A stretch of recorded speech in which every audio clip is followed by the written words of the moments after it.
That's Kevin. And that's Lydia. And we met in a famous high-tech fishbowl where we fought for our lives. Well, okay, for a minute. Where despite the backstabby environment, we became besties. And now we just hang out and have fun talking about and doing stuff that we like. So hang out with us and have fun on the Pop Talk Web Show. Hey guys, welcome to the Pop Talk Web Show, where we have the fabulous Ragan Fox, aka Foxy. okay, the saboteur from BB12. The successful saboteur, should Yes. we say. Annie was successful too. I think that she was actually a better saboteur than me in terms of pulling off pranks, and she had it a lot harder than I did. We talked about this, and I have to agree, Ragan, that Yeah. she had tough tasks. The lock situation. Forget it. Yeah. Can you have done that? No, I cried when I had to put a letter under Enzo's pillow with nobody in the house. She had to do that in front of 12 other people. No one was in there, or just a couple people? Nobody was in the house. Where was everybody at? Outside playing pool and smelling Enzo's farts. Wow. How'd they smell?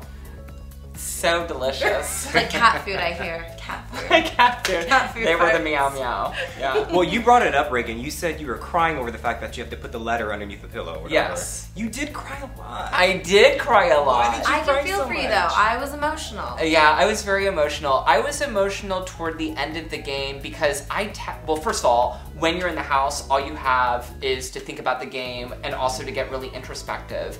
And I know, like, Enzo was giving me poo, I guess, in diary rooms about how emotional I was getting. But the difference is between, like, say, me and Enzo, I was up on the block as a target 3 times in the period of 4 It's evictions. an emotional toll. It is emotional. Like, being on the block is the closest thing to menstruation that I think a boy can experience. Yeah. Well, I mean, I must say, you maybe cried, but you also had some great moments in the house. Excellent moment. Few of which were some epic arguments. What are you talking about? You are, I think, one of the best Big Brother argument shut down. I just owned your Shut butt. it down. You Shut pressed it the down. off button. Boop! You just got turned off, bitch. You Close got the slide turned door. off. I don't want a cookie. Did you pre-think out your responses? Because I was like, you are way too articulate. No. Oh my god. I really, really did not. I knew that there were certain opinions that I had about Rachel and Brendan, and I certainly talked a lot of poo behind closed doors with Brittany and Matt about them, but it wasn't anything that was rehearsed. And in fact, the argument that we had outside, which is probably like the big argument of the season, all of that stuff, especially when I was right in front of the sliding glass door, it was like I was not even inside my own body. I was so upset by what she was doing that it was like a higher force had taken me over. And it was the one moment in my life where everything that I wanted to say in the exact moment came out without a stutter, without a stumble. Nothing. You didn't hesitate felt great. at all. The house is almost like Twilight Zone. Like you're in a completely different world, time, planet, and it just does things to you. Right. Wow. Well, you got a special, unique relationship, I think, in the house with a certain little gentleman. A little man. A little man known A as gremlin. the brain gremlin little jockey. If The you will. maniacal McNugget. genius. Yeah. Something tattooed mini-me. I'll just say that. Did you ever kiss Matt? No. Did you ever jump in the onesie with him? No, I did kiss him on the butthole. Can I say that? No, that's not true. It's not true. It's not true. No, I didn't do Exclusive that. Pop Talk. Did you ever take a shower with him and just peek through that little curtain? You know? No, I wouldn't peek through. I would look under. Let me wash your man area. Describe this relationship, Ragan, you have with Matt, because it's a unique relationship. It is a really unique relationship, and one of the biggest questions that I get in press, I would say half of my questions from the press are about the relationship with Matt. And the way that we were edited together in the CBS show versus what people who watched the live feed saw, or even Big Brother After Dark saw, are two completely different things. Matt and I are we have a brother-like kinship with one another, and I care about him a lot. And a number of people don't understand why it's been so easy for me to say, okay, I accept his apologies, you know. I can understand what he was doing in the game. I don't agree with his strategy in the game. I think he would have gone further had he been loyal to me instead of the brigade. But you still support him as a friend. Yes, Yeah. absolutely. And the difference between, let's say, Rachel and Matt, in my mind, is that a lot of the stuff that Rachel was doing in the house had absolutely nothing to do with getting her further in the game. Matt, I think the lies that he told me and his disloyalty to me in the house, that was all a function of his gameplay. But see, I'm gonna, counter-argue that. Okay. Because it would have been to his benefit to maybe you pair up with you, Brittany, because didn't he know that he was the lowest man on the totem pole? He knew that he was the lowest man on the totem pole, and I have two responses to this. The first is, I'll again liken it to high school. When Matt was in the brigade, it's similar to kind of the nerdier guy, and I don't think Matt's a nerd by any case, I'm just using this as an analogy, but it's a little bit like the nerdy guy in high school who's friends suddenly with all of these jocks and popular guys, and he's letting them cheat off of his test, and these guys aren't like hanging out with him because they're like, wow, we love Matt. I think someone nailed it. Yeah. Oh my god, that's so good, yes. And Matt also believed that he would get further in the game if he stuck with them, because he felt, and he's told me this, that if he made a deal with me and Brittany and was, let's say, in the final four with me, Brittany, and Lane, that he would have a really difficult time beating me or Brittany in a puzzle or in a quiz challenge, but if he makes it to the final four with the brigade members, he'll annihilate them. So, kind of smart. Yeah, it is this, if without the power of forethought, it's a smart move in the game. Well, I want to play a little game with you. Okay, I love games. Mr. Fox. Should I take off my pants and panties? Oh! Yeah, that's when the camera turns off, please. It is called Pop Fire. Okay. We will ask you a series of questions, 3 from each of us, and you have to answer like BAM! Okay. No time to think, okay? I'm gonna start off. Would you rather be on BB11 or BB12? Big Brother 11. I think I would have done better in Big Brother 11. Jeff from Big Brother 11 or Brendan from Big Brother 12? Oh, Jeff. Ooh. Yeah. Okay, Rachel or Natalie?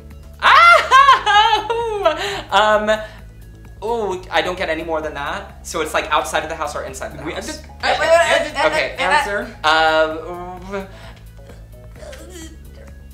Natalie. Top or bottom? Bottom. Who from BB11 would you evict? Natalie. If I bid on your eBay sock puppet for $500, would you wear your sock puppet on your woohoo? No. It's such a big sock and I have such a tiny penis. Well, now this is kind of a new thing we're gonna do. We are going to say some names from your cast, and you have to say one word that instantly comes to you. Okay. Okay, Kevin, you take the females, I'll take the males. Let's go. Let's do this. Okay, Lane. Genuine. Annie. Hilarious. Hayden. Tarzan. Monet. $10,000. Andrew. Crazy. Kristen. Lovable. Brendan. Toe. Kathy. You don't know about Toe? Yes. Kathy, mom. Enzo. Hair. Or lack thereof. Ooh. I'm kidding. I just. And Brittany. Love. Okay. Sister. One more. Matt. Boyfriend. Lover. Sex. Yes. Oh, here's an exclusive. Oh, that would be Not a nice. lot of people know this. If Enzo, given who the final 3 were, this is exclusive. Pop Talk exclusive. If Enzo had made it to the final 2, it would have been a unanimous vote against Enzo. And nobody knows that. Shut it down. Wow. And the man says he has the best social game. No, he didn't. He won a TV and then complained about winning a TV during that veto in front of, like, how big is the TV gonna be? It can't be small, in front of people who are about to get evicted. Enzo was funny. He told a lot of jokes. I like Enzo a lot, just on a personal level. I think he's very engaging and somebody who I thought I wasn't gonna get along with, but surprised me. But you don't have a good social game when he beat me in the OTAP competition and I went off to myself. I just needed a moment. Like, I knew that I was going to be kicked out of the house. Give me 5 minutes after the competition to collect myself. The first thing that he says to me, somebody who's about to go into the jury is, I guess it just came down to who wanted it more. You know, that's not a very good social game move. So making people laugh is not the same thing as a social game in the context of Big Brother. Right then, you could have been like, you don't get my vote. Right. Well, and if he made it to the final two, what I planned to say when I did the key was, I guess it just came down to who wanted it more. Ooh! Oh, that would have been. Ooh. So are there DRs that you have seen within your 5 episodes that you've watched that you're like shocked that somebody said something or they acted differently than what you knew to live with? Stop it. Bam. I am shocked by how disloyal Matt was to me throughout the game. That's very Thank you. Yeah, that's it happened. Yeah, that was very upsetting. And Time out though. You were shocked by that, yet you still heart him.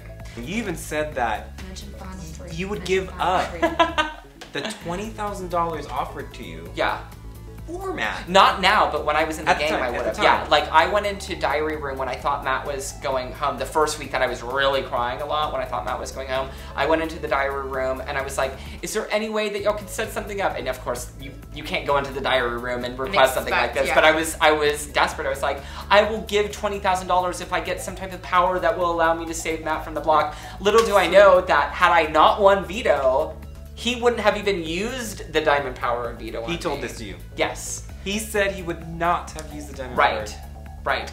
You didn't sense the disloyalty? I knew that there was something up. Like, I knew that when he told me the thing about if 2 of the boys were up against one another, they would split votes. I was like, well, that's clearly only part of the deal. Like, that's not the whole deal. I knew that they were working together. I thought ultimately that he would have been loyal to me in the end. And I can tell you that if it was me up against a brigade member at the end, he would have voted for me to win the game. So I have to look at Matt and say, there are certain things that Matt thought he had to do to get to the end of the game. I feel 100% confident that Matt and I will be the closest of friends from now until the day we die. Is there, because we have time machine at PopTalk, we're high tech. Time machine here. And you can jump into the time machine. Into the DeLorean. Open the... Okay. And powered by unicorn blood. Dreams. And if you can change one item in the past, just one though. Okay. One during your Big Brother experience. What would you have changed? Oh, I know exactly what it was. And this is another thing that a lot of people don't know. In the paint can endurance competition, Matt when it was down to the 2 of us once again. Surfboard. No. This is one paint can. The spinning one. We were final 2 in that as well. I don't want to brag or anything, but he offered to jump off of it for me. He was like, Ragan, I want you to get a letter from your family. I want you to have your dad's suspenders. And I offered? Because he kept saying, I'm going to hang in there on the show. No, that's how they edit it. Right. I'm telling you. Yeah. Okay, so he offered it to you. He offered to jump off, and he was actually doing me a favor by staying on because I had been close with Rachel up to that point, and the whole house was unified. It has to be Brendan and Rachel this week. So I didn't want to get Brendan and Rachel's blood on my hand because I was so close to them. And so he did me a favor by letting me jump off first. If I could change one thing, I would have taken him up on his offer because I would have had the diamond power of veto and I would have gotten rid of either Hayden or Enzo.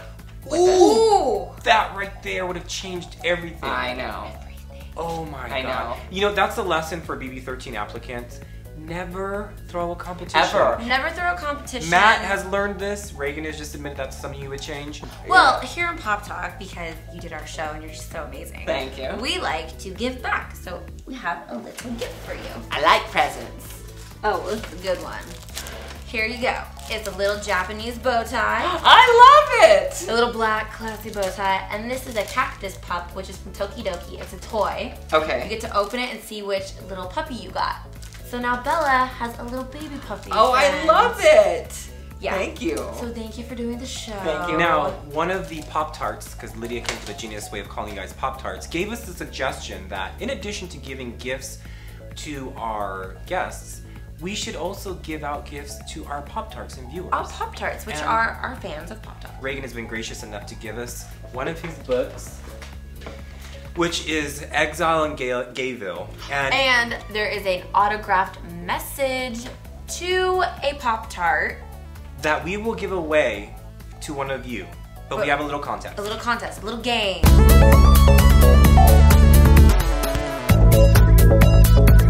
This is a great deal because I wanted a copy of this. I was gonna order it. And it's I like know. this is autographed too, so this is awesome. Thank you so much You're for doing so that for the welcome. fans. Thank They're gonna love you. And thank you for doing the interview. You're so welcome. Thank you for having me. Oh, no problem. Was that controversial? You were good. Okay. You were Ragan Fox. There you go. Thank Ragan you. Fox, Love you the guys. author. Bye, everyone. Yay!